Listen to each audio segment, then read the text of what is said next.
बहुत पुराने समय की बात है। उसकी सजा आज तक भोग रहे हैं मनुष्य जाति के लोग। एक दिन भगवान का यहाँ पर दरबार लगा हुआ था। भगवान सभी प्राणियों की आयु निश्चित करने बैठे थे। इस बीच मनुष्य, गधा, कुत्ता और उल्लू चारों एक साथ भगवान के सामने हाजिर हुए थे। भगवान ने चारों को 40 साल की आयु बराबर बराबर दे दी।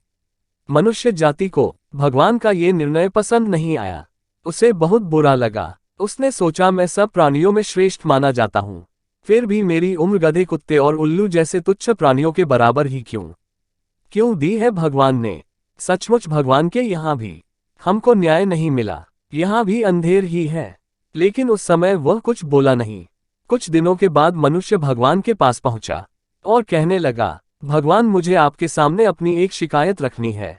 उस दिन आपने मेरी आयु गधे की और उल्लू की और कुत्ते की आयु एक सी निश्चित करके हम मनुष्य प्राणियों के साथ भारी अन्याय किया है। क्या हमारे और इन तुच्छ प्राणियों के बीच कोई अंतर ही नहीं है? अतएव मेरी आपसे विनम्र विनती है कि आप इस विषय में शांतिपूर्वक विचार करें और हमारी आयु को बढ़ाने की कृपा करें। भगवान ने कहा, अच्छी बात है।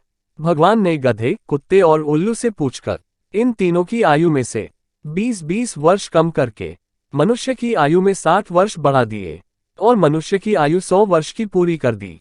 लेकिन नतीजा क्या हुआ? ओहो, मनुष्य अपनी जिंदगी शुरू के 40 साल आदमी की तरह पूरे जोश और उत्साह के साथ बिताता है। उसके बाद 20 साल गधे की आयु के जो मिले थे। इस 20 सालों के बीच उसे लड़के, लड़की, बहू, नाती, पोते आदि के रूप में जो मिले हैं, उस सारी गृहस्थी का भार गधे की तरह ढोना पड़ता है। 60 से ऊपर फिर कुत्ते की आयु में से प्राप्त 20 साल मिलते हैं। इन 20 सालों में घर के दरवाजे के पास ही उसकी खटिया रहती है।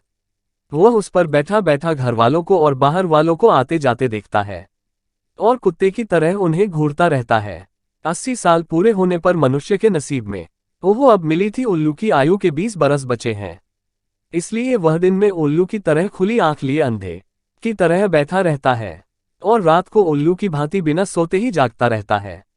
गधे पर उसकी ताकत से ज्यादा बोझ लादकर और उससे डंडे से पीट पीट कर मनुष्य गधे की भांति अपनी जिंदगी के बैर का बदला लेता है। कुत्ते को दुत्कार दुत्कार कर वह कुत्ते की भांति अपनी जिंदगी के बैर का बदला लेता है और उल्लू का तो मुंह देखना भी उसे नहीं सुहाता। हेलो गाइस, आपको हमारी ये कहानी पसंद आई हो तो इसको लाइक, शेयर, सब्सक्राइब करके बेल आइकन घंटी को दबाना ना भूलिएगा। हमारी जो भी वीडियो आएगी सबसे पहले आपको मिलेगी। राधे राधे दोस्तों।